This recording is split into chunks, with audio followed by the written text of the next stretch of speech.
যে কারণে ঘরে ফেরেশতা প্রবেশ করেন না। বাড়িঘর, কক্ষ ও অফিস সাজানো শরীয়তের দৃষ্টিতে একটি প্রশংসনীয় কাজ। তবে এক্ষেত্রে শরীয়তের সীমা লঙ্ঘন করা যাবে না। বর্তমানে ঘর, কক্ষ ও অফিস সাজানোর উদ্দেশ্যে শোপিস ব্যবহারের প্রচলন রয়েছে, তা কোনো মন্দ কাজ নয়। তবে এক্ষেত্রে একটি প্রবণতা হল, তাতে মানুষ ও বিভিন্ন ধরনের প্রাণীর ছবি ও প্রতিকৃতির শোপিস ব্যবহার করা হয়, যা একটি শরীয়তবহির্ভূত ও অবৈধ কাজ। তদ্রূপ বাচ্চাদের খেলনা হিসেবেও অনেকে প্রাণীর প্রতিকৃতি ঘরে রাখে, এর গুনাহের দায়ভার অভিভাবকদের ওপর বর্তাবে। শরীয়তে নিষিদ্ধ এই কাজগুলো কোনো মুসলিম দেশে বহুল প্রচলন হওয়া বা কোনো বিশেষ গোত্র তাতে লিপ্ত হওয়া তার বৈধতার সনদ দেয় না। কেননা শরিয়াতের দলিল হল কোরআন ও সুন্নাহ। প্রাণীর ছবিবিশিষ্ট ঘরে রহমতের ফেরেশতা আসে না। নবী করিম সাল্লাল্লাহু আলাইহি ওয়াসাল্লামের সহধর্মিণী আয়েশা রাদিয়াল্লাহু আনহা থেকে বর্ণিত। তিনি বলেন, আমি একটি বালিশ বা গদি কিনে এনেছিলাম, যার মধ্যে ছবি ছিল। যখন রাসূলুল্লাহ সাল্লাল্লাহু আলাইহি ওয়াসাল্লাম সেই ছবিটি দেখলেন, তিনি দরজার বাইরে দাঁড়িয়ে গেলেন, ভেতরে প্রবেশ করলেন না। আমি বুঝতে পারলাম যে তাঁর চোখে এটা অত্যন্ত অপছন্দনীয় ব্যাপার। আমি বললাম, হে আল্লাহর রাসূল, আমি আল্লাহর কাছে তাওবা করছি এবং তাঁর রাসূলের কাছে ফিরে আসছি। আমি কি অন্যায় করেছি?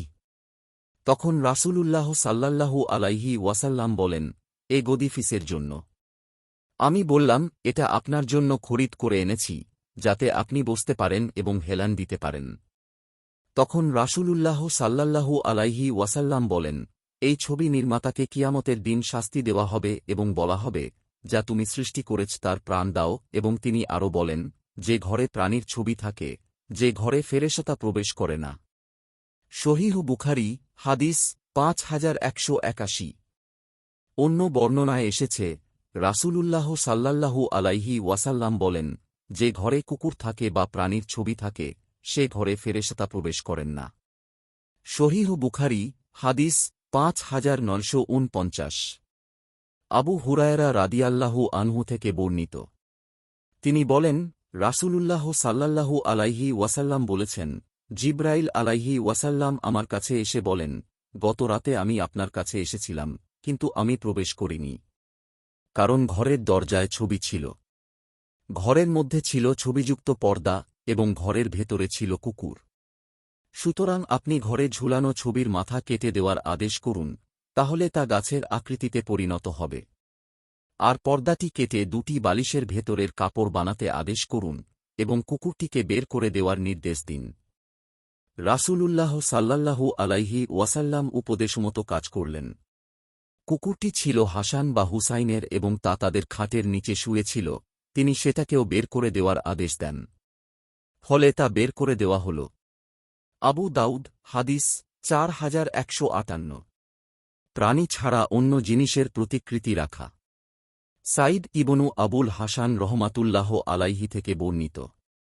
তিনি বলেন, আমি ইবনে আব্বাস রাদিয়াল্লাহু আনহু এর কাছে উপস্থিত ছিলাম, এমন সময়ে তাঁর কাছে এক ব্যক্তি এসে বলল, হে ইবনে আব্বাস, আমি এমন ব্যক্তি যে আমার জীবিকা হস্তশিল্পে।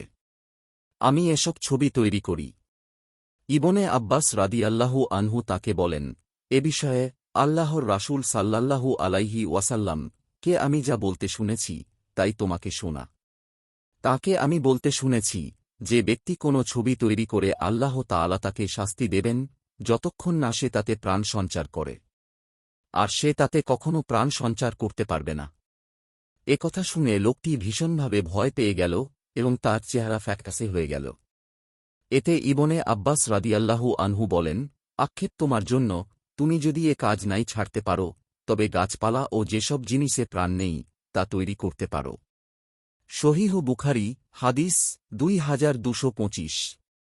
অন্য বর্ণনায় আবু হুরায়রা রাদিয়াল্লাহু আনহু বলেন, নিষিদ্ধ ছবি হল প্রাণীর মাথা ও চেহারা বিশিষ্ট ছবি, মাথাবিহীন ছবি নিষিদ্ধ নয়। শরহু মাআনিল আশার, হাদিস ১৯৪৭। আমরা সবাই ঘরবাড়ি, দোকান ও অফিস ইত্যাদিতে রহমত ও বরকত আসার জন্য দোয়া করি এবং অন্য নেককার মুমিনদের দ্বারা দোয়া করিয়ে থাকি, কিন্তু আমরা অনেকে নিজেরাই রহমত ও বরকত আসার পথ বন্ধ করে রেখেছি। তাই আসুন বাসস্থান, কর্মস্থল সব জায়গাকেই রহমতের ফেরেশতার জন্য উন্মুক্ত করে দিই। আপনার একটি শেয়ার হয়তো কারও জীবন বদলে দিতে পারে।